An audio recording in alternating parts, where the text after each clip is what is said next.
Iglesia Cristiana Shalom Cuernavaca. Bienvenido a este tiempo con la palabra de Dios. Te invitamos a que abras tu corazón y disfrutes del mensaje que tenemos para ti. Vamos a tomar tiempo en la palabra. Le pido que abra su Biblia en Mateo capítulo 8. Estamos reflexionando alrededor de la vida de Jesús, pero de manera particular esta parte de él que tiene que ver con sus milagros, sus obras, ¿no? Y bueno, hemos estado reflexionando sobre varios de estos milagros y hoy lo haremos sobre uno más. En Mateo capítulo 8, versículos 23 en adelante hasta el 27, encontramos un milagro más en la vida de Jesús. Siempre hay un propósito en el milagro y siempre hay alguien que es beneficiado de ese milagro. Veremos que en esta ocasión, pues son los discípulos mismos de Jesús los que tienen esta experiencia y los que se benefician de alguna manera de la obra de Jesús. Mateo capítulo 8, entonces versículos 23 en adelante. Lo leo y usted ahí con su vista me sigue en silencio. La palabra del Señor dice: y entrando él, ¿quién? Jesús, en la barca, sus discípulos le siguieron. Y he aquí que se levantó en el mar una tempestad tan grande que las olas cubrían la barca, pero él, ¿quién? Jesús, dormía. Y vinieron sus discípulos y le despertaron diciendo: Señor, sálvanos que perecemos. Él les dijo: ¿por qué teméis, hombres de poca fe? Entonces, levantándose, reprendió a los vientos y al mar, y se hizo grande bonanza. Y los hombres se maravillaron, diciendo: ¿qué hombre es este que aún los vientos y el mar le obedecen? Bueno, estaba comentando que sabemos que tenemos 4 evangelios. ¿Cuántos sabían que tenemos 4 evangelios? Mateo, Marcos, Lucas y Juan. 3 de ellos se les llama evangelios sinópticos. ¿Por qué? Parece ser que tienen la misma fuente, ¿sí? Consultaron, la misma fuente, organizaron y ordenaron, hicieron una narrativa y incluyen pasajes de la vida de Jesús comunes.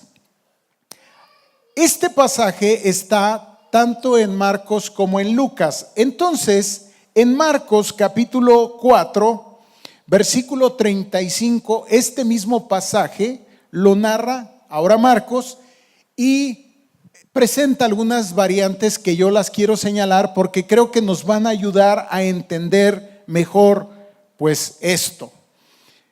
Marcos capítulo 4, versículo 35 en adelante dice: aquel día, cuando llegó la noche, diga conmigo, cuando llegó la noche, les dijo: pasemos al otro lado.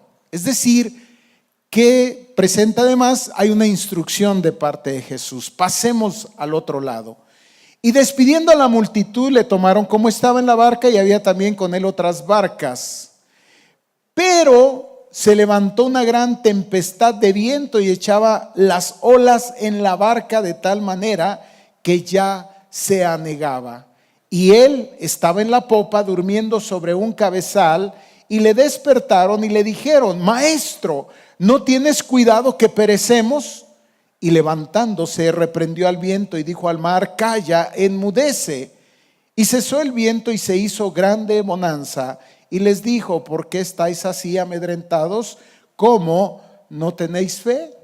Entonces temieron con gran temor y se decían el uno al otro: ¿quién es este que aún el viento y el mar le obedecen? Señor, gracias porque tenemos la libertad para leer tu palabra.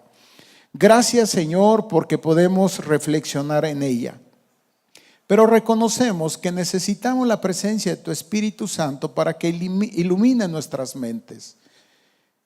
Señor, para que podamos ver aquellas verdades que tú tienes para nosotros, podamos atesorarlas y vivir de acuerdo a ellas. Gracias, Dios, por cada uno de los que estamos aquí en esta tarde. Pedimos una bendición especial, Señor, para aquellos que están atravesando tempestades, tormentas, que en esta hora y en este día, Señor, tú establezcas la paz y la calma. En el nombre de Jesús. Amén. Bien.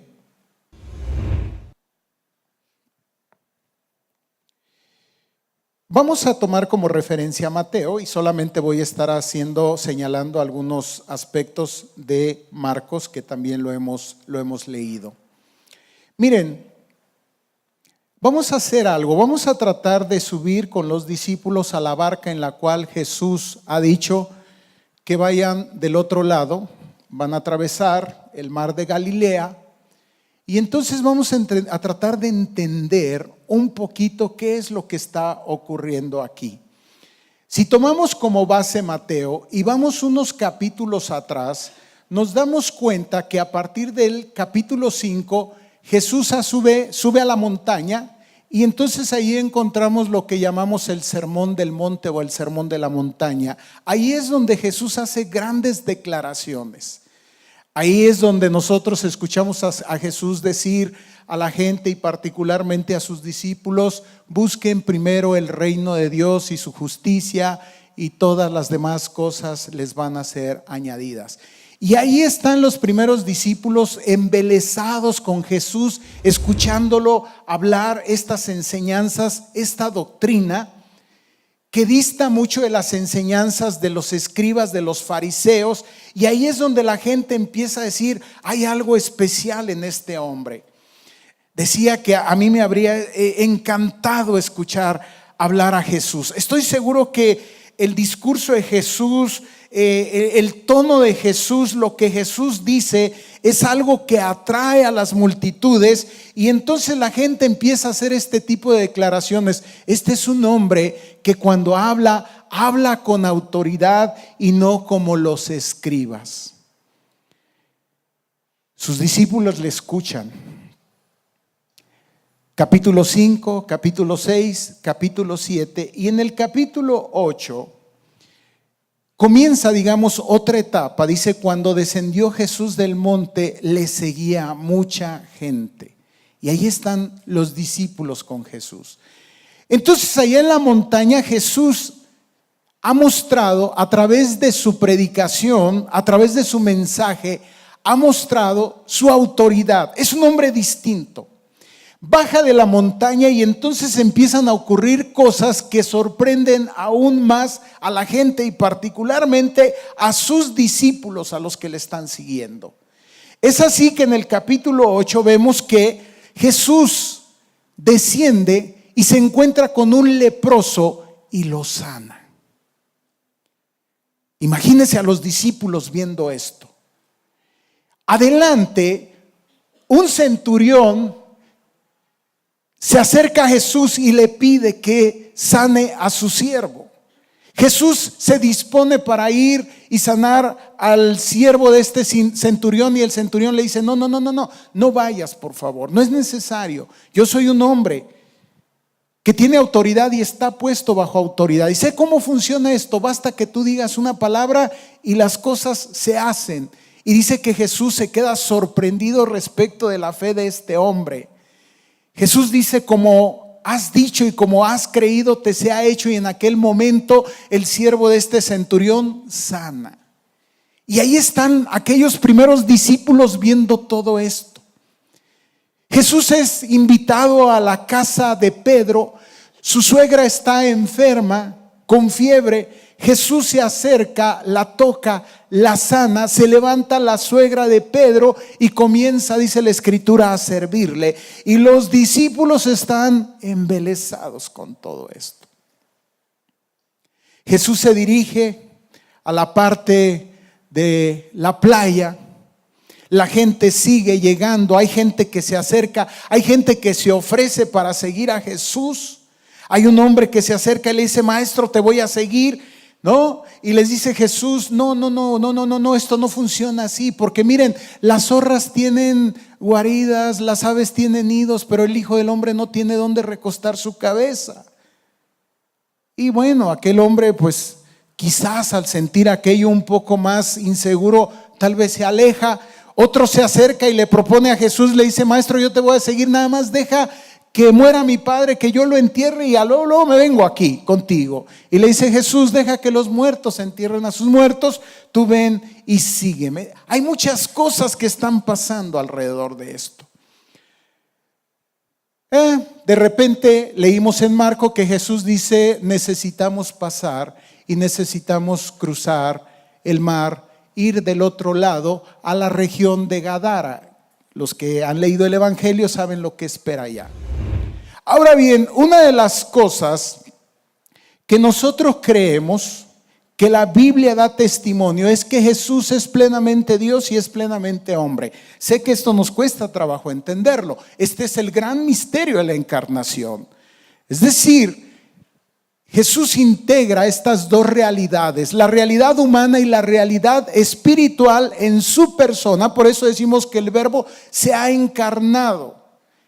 Y dice Juan que ese Verbo encarnado ha habitado entre nosotros y hemos visto su gloria, la manifestación de su gloria. Y ahora mismo daremos cuenta de esto. Entonces, les digo que hay 3 evangelios que narran los mismos hechos, pero cada evangelio tiene un énfasis distinto.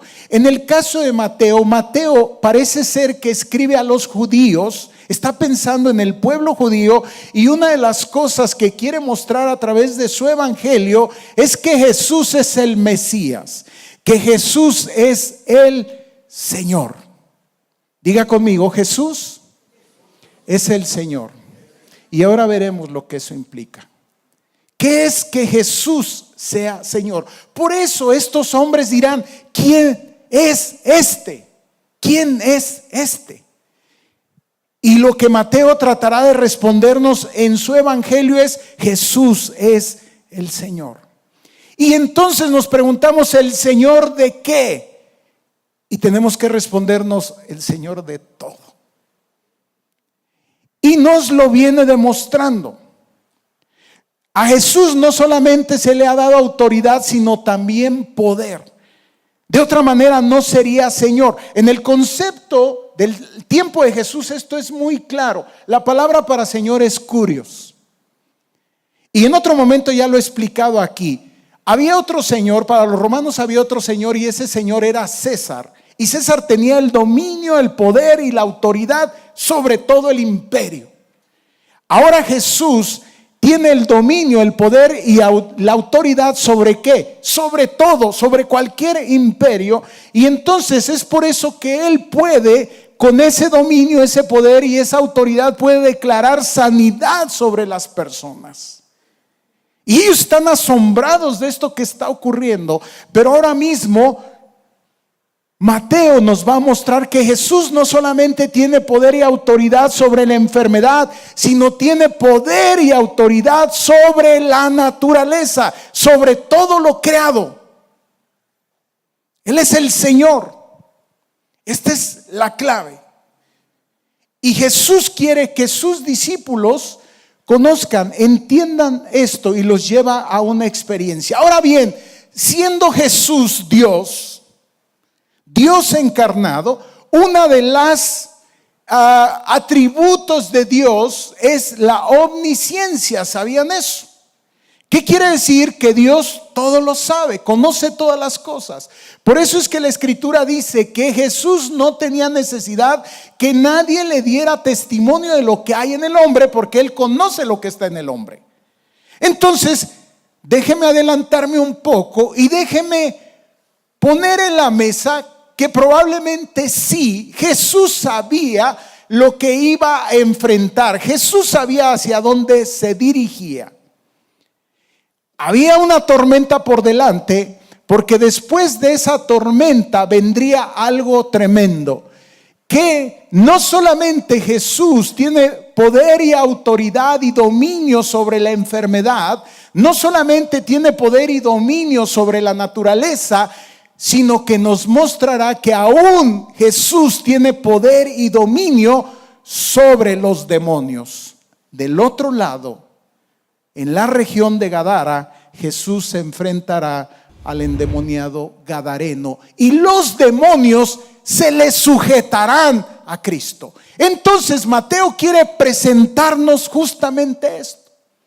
Dice Juan en su evangelio que todas las cosas que se han escrito de Jesús, unas se escribieron, otras no, pero las que se escribieron, dice, se escribieron para que crean en Él y para que creyendo tengan vida en su nombre.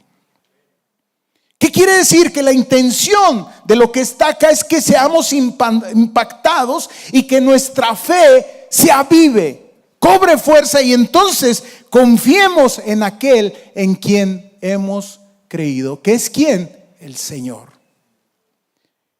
La próxima vez que usted diga Jesús es el Señor, piénselo 2 veces, porque entonces usted está declarando que Jesús tiene dominio, poder y autoridad, pero no solamente sobre la enfermedad, sobre sus circunstancias, sobre la vida, sobre la naturaleza, sobre los demonios. Aún adelante Él mostrará que tiene poder y autoridad sobre la misma muerte. Pero lo más importante, lo central de todo acá es si Jesús tiene poder y autoridad sobre mi vida. Ese es el punto final. Y ahí están, se embarca. Entonces Jesús, conociendo esto, yo digo, ¿por qué no se los llevó por la orilla? Sabiendo que lo que estaba por delante era una tormenta, ¿por qué no por la orilla? Hombre, finalmente no es mucho. Otras veces había hecho recorrido en la ribera del lago. ¿Por qué ir por ahí? Bueno, veremos por qué es que Dios nos lleva por ahí y por qué es que Dios permite y hace este tipo de travesías con nosotros y permite que se levanten este tipo de tormentas. Decirle que una tormenta en el mar es algo impresionante. A lo mejor usted ha estado ahí, a lo mejor no ha estado ahí. Lo he platicado en otra ocasión. Nos tocó quedarnos en Acapulco cuando el tema de la inundación de Acapulco, y un poquito alcanzamos a ver la bravura del mar, la fuerza del viento, lo tremendo del agua, la fuerza, en fin, una tormenta en el mar es algo impresionante. Algo que me encontré y que te lo quiero compartir es lo siguiente. La palabra que se traduce aquí como tempestad, en el griego original es seismos, de donde se deriva la palabra sismo. Y eso sí, a lo mejor la tormenta, como no estamos en el trópico, no andamos en fin, a lo mejor no tenemos mucho contacto con este tipo de situaciones y de problemas, pero el otro sí lo conocemos, sabemos lo que es un sismo. Entonces creo que de ahí nos podemos dar idea, pero además dice en el versículo 24, tan grande, y la palabra griega que es traducida como grande es mega. Entonces, ¿qué tenemos? ¿Una tormenta? No, tenemos una mega tormenta. Como decir, tenemos un sismo. No, hay una diferencia entre un sismo y un megasismo. ¿Estás de acuerdo o no? Y es más, lo podemos hasta medir, lo podemos clasificar. Y hoy podemos entender bastante esto. Es decir, es una tormenta que es inusual. En el libro de Marcos, en el Evangelio de Marcos, me llama la atención que dice de pronto. Diga conmigo, de pronto. ¿Qué le significa la palabra de pronto? Algo que no estaba considerado. ¿Estás de acuerdo? O sea, pues antes no estaba, pero ahora ya está. ¿De acuerdo?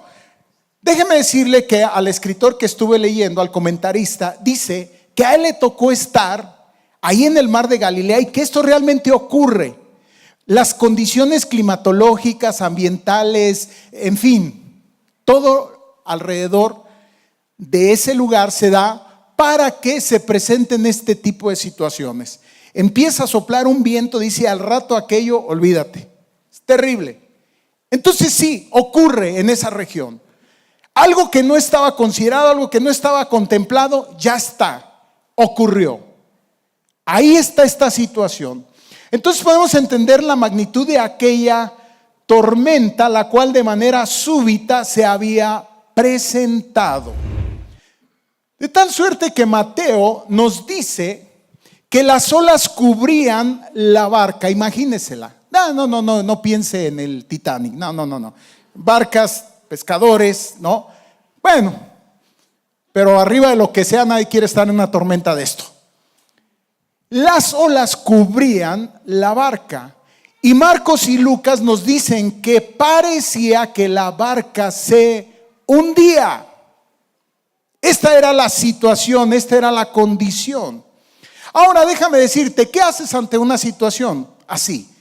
Pues echas a andar los recursos que tienes. De ese grupo de discípulos de Jesús, por lo menos 4 sabían sobre este tema. ¿Quién?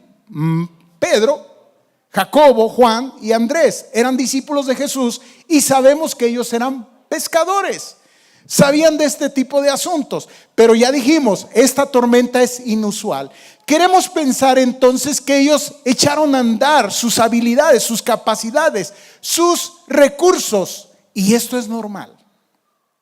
Es una condición humana. ¿Qué es lo que haces cuando enfrentas una situación difícil? Pues tratas de resolverla. ¿Con qué? Con los recursos que tienen. Pero ¿qué pasa cuando los recursos se te acaban y la situación no cambia, no mejora, no aminora? Al contrario, parece que se agrava. Te voy a decir lo que ocurre. Entras en pánico. Entras en pánico. Ahora, es interesante que todos los escritores nos presentan un contraste, una situación y 2 realidades.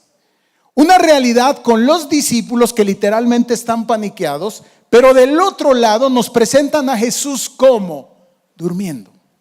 Ahora vamos a la parte humana de Jesús. Tenía derecho a descanso, ¿no es cierto? Había sido una faena larga, mucho trabajo, mucho cansancio. ¿Cómo había quedado? Rendido. ¿Qué estaba haciendo? Durmiendo profundamente. ¿Cuán profundamente usted se puede imaginar, de tal suerte que una tormenta de estas no te despierta? Como cuando el sismo es en la noche y ni lo sentiste, porque estabas tan cansado que bueno, así estaba Jesús, totalmente rendido. Y entonces viene una respuesta de parte de los discípulos. Se dan cuenta que la situación los rebasa y por mucho, y empiezan a clamar. Mateo dice que clamaron y le dijeron: Señor, sálvanos que perecemos. Marcos dice que ellos gritaban: Maestro, ¿no tienes cuidado que perecemos? Detengámonos con Marcos. Yo te pregunto, ¿cómo te suena esta pregunta? ¿No tienes cuidado que perecemos? ¿A qué te suena? Dilo, ¿a qué te suena? A reclamo, claro. ¿Lo has hecho? Sí. ¿Lo he hecho? Sí. Señor, o sea, ¿qué onda contigo? ¿O no? Si eres medio fresón, pues o sea, ¿qué onda contigo? Pero a final de cuentas creo que hemos estado ahí. Es una condición humana. Es parte de nuestra naturaleza. Primero tratamos de reaccionar, echamos a andar nuestros recursos. Antes que llamarle a Dios, le llamamos al compadre, buscamos al doctor, lo que sea. ¿Lo has hecho? No te preocupes, yo lo he hecho. Es una condición humana. Acá nadie nos vamos a dar baños de pureza. Vamos a hablar de lo que es la condición humana y con la cual Jesús trabaja día a día. Y ahora lo está haciendo con sus discípulos. Ahora lo está haciendo. Algunos de ustedes saben que hace como 20 días fui a un retiro en California. Y bueno, yo pensé que iba a ser ahí en San Diego, en la parte baja. San Clemente viven los pastores, pero no, había que subir a la montaña. Ya me habían dicho, de hecho mi esposa ya ha estado allá. Me lo describió como un lugar padrísimo. El lugar se llama Big Bear. ¿Sabes algo? De 64 metros sobre el nivel del mar que está San Clemente, San Diego más o menos, tuvimos que subir no sé cuánto. Y me dio algo que se llama mal de la montaña. Y tenía dificultad para respirar. Y empecé a sentir arritmia. Y tú sabes lo que el 28 de mayo yo viví, ¿cierto? ¿Qué viví? Viví un infarto, para los que no saben y están por primera vez o no habían escuchado esto. ¿Sí? Y yo no sé lo que es la presión alta, ni sé nada de esto.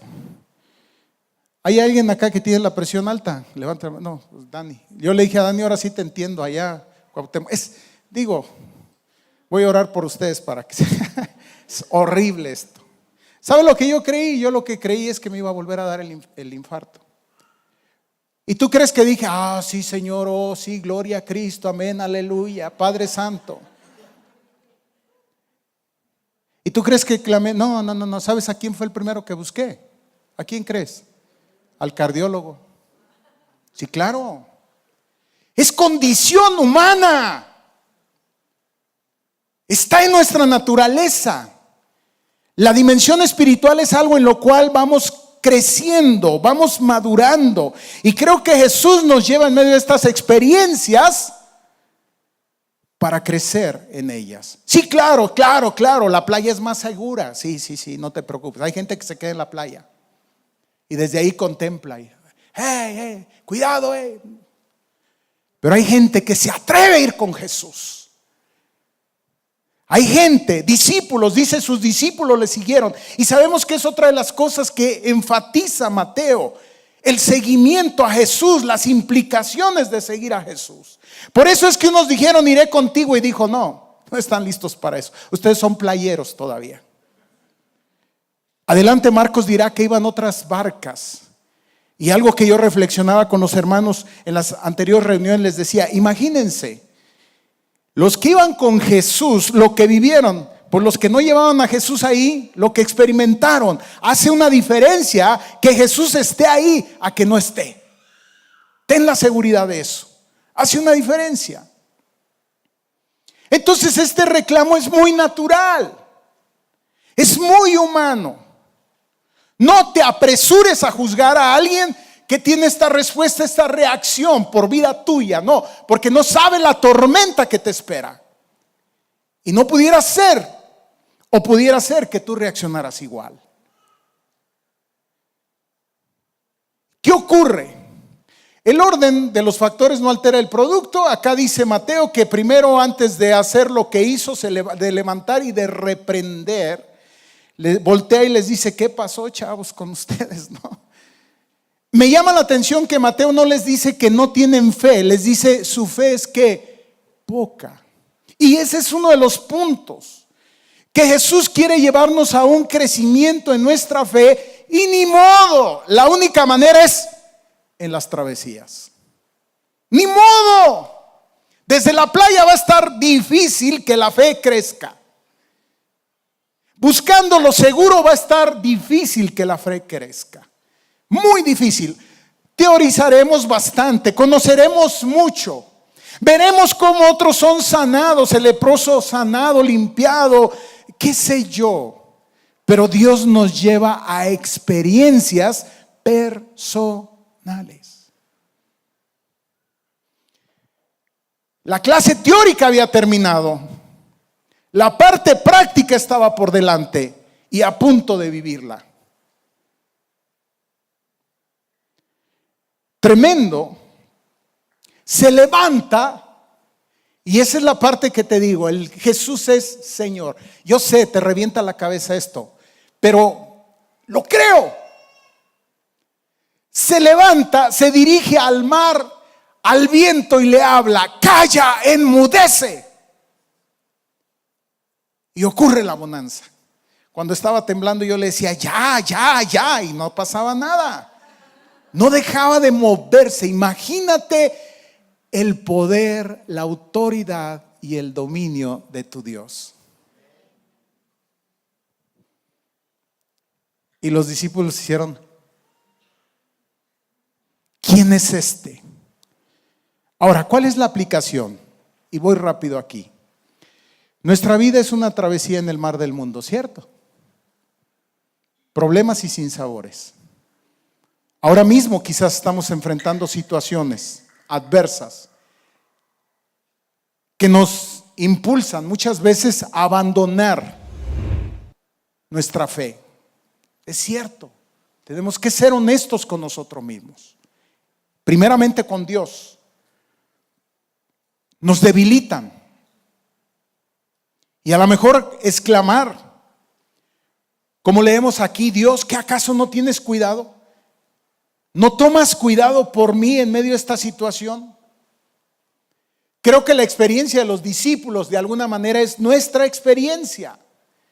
Y creo que a través de su vivencia podemos ganar. Hay algo que nosotros podemos ganar.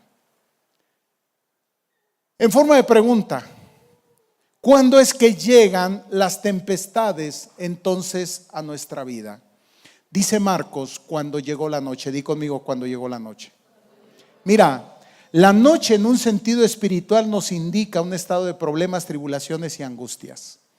¿Cuántos de ustedes han pasado no una noche, sino una larga noche? Yo sé lo que es esto. Cuando dices ya, Señor, que amanezca. Que amanezca. Esas noches que parece que no terminan. Ahora mismo Marco me acompañó.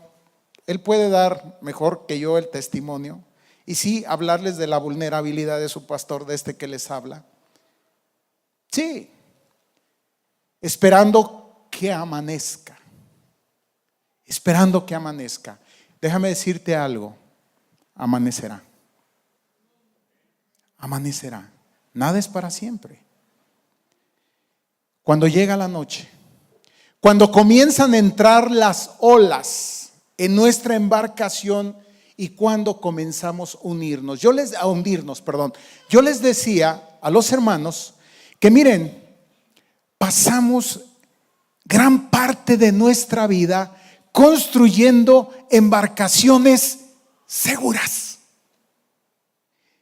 Ponle lo que quieras, ponle, y no digo que lo que te voy a decir ahora sea malo, es también parte de nuestra condición. Queremos construir embarcaciones seguras que nos garanticen travesía y buen puerto. No. ¿Qué te gusta? Ándale pues, educación, formación. ¿Qué te gusta? Economía.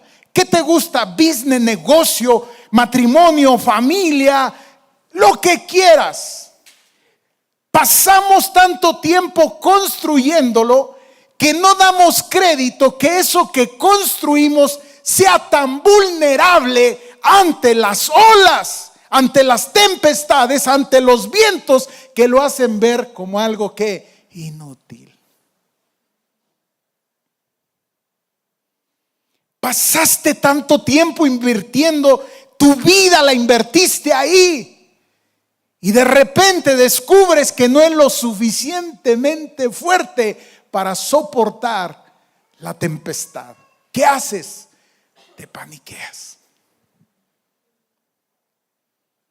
y empezamos a hundirnos. El matrimonio parece que se viene abajo o se viene. La relación con los hijos se complica. La economía, la salud, lo que quieras. ¿Qué haces? Te paniqueas. ¿Qué haces? Empiezas a reclamar y empiezas a clamar. Segunda pregunta, ¿dónde está Jesús en la tempestad? Dice aquí que estaba durmiendo.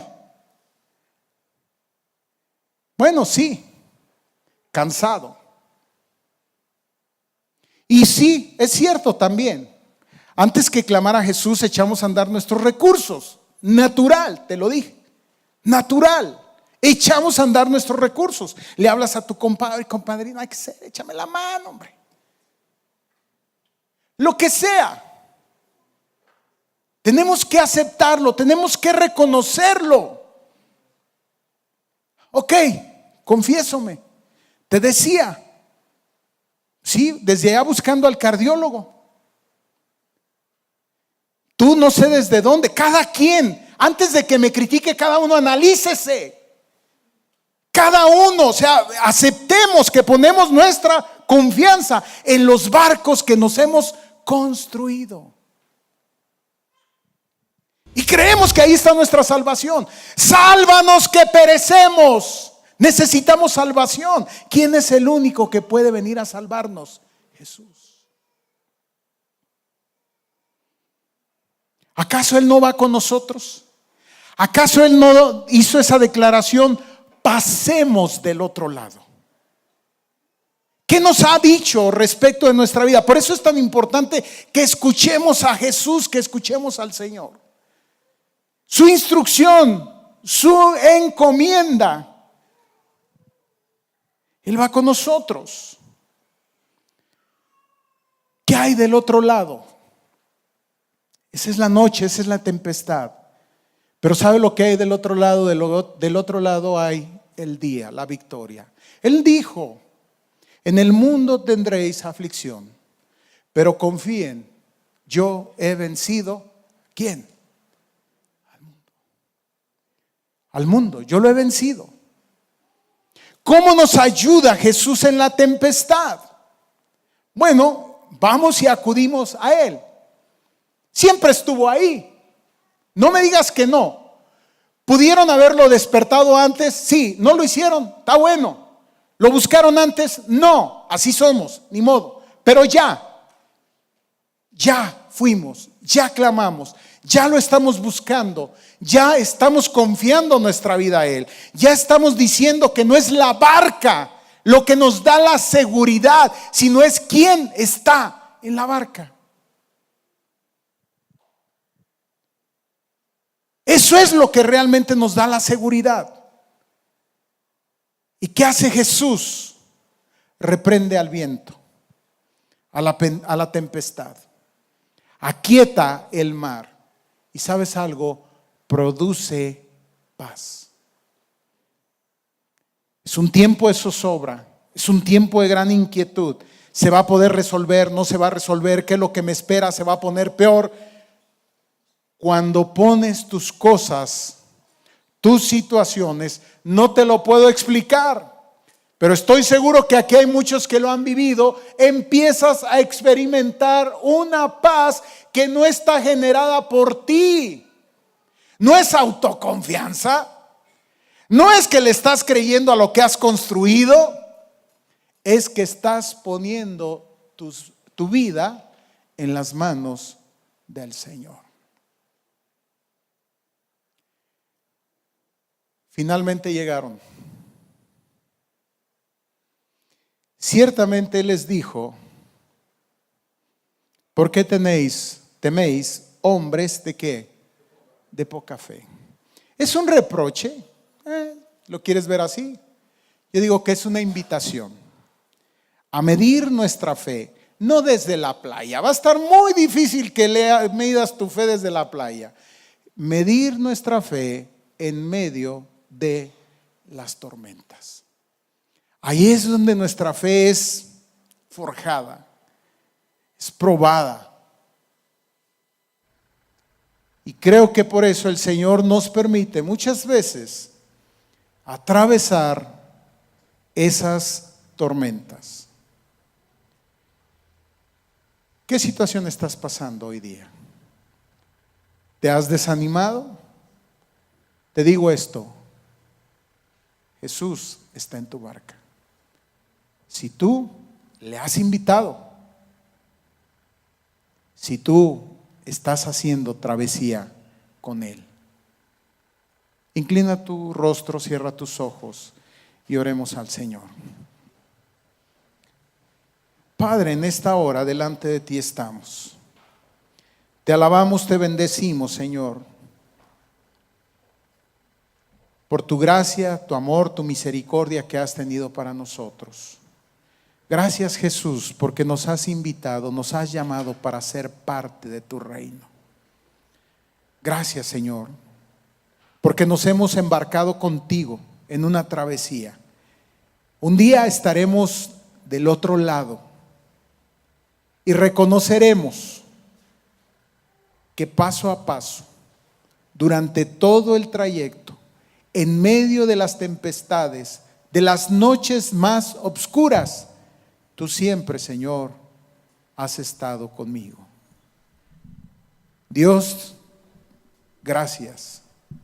Te pedimos en esta hora que si hay alguna situación, alguna circunstancia, alguna necesidad, en esta hora, Señor, clamamos a ti.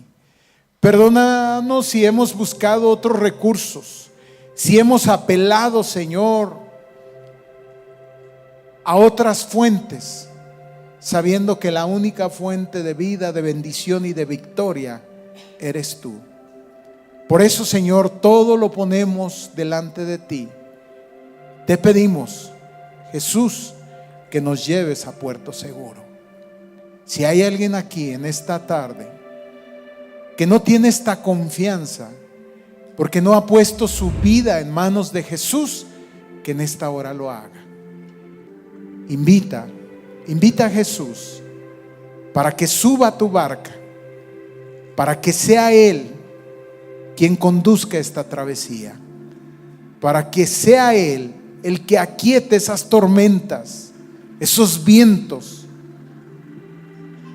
Quizás en este momento sientes que todo se derrumba, que te hundes, pero si tú invitas a Jesús, es garantía que Él nos llevará a puerto seguro. Señor, bendice la vida de cada uno de los que estamos aquí. Guarda nuestros corazones y ayúdanos a seguir creciendo en ti cada día. En el nombre de Jesús. Amén. Oramos para que esta palabra sea de bendición en tu vida. Encuéntranos en nuestras redes sociales como IC Shalom o visítanos en Calzada de los Reyes 55, Cuernavaca, Morelos. Teléfono 313-9261.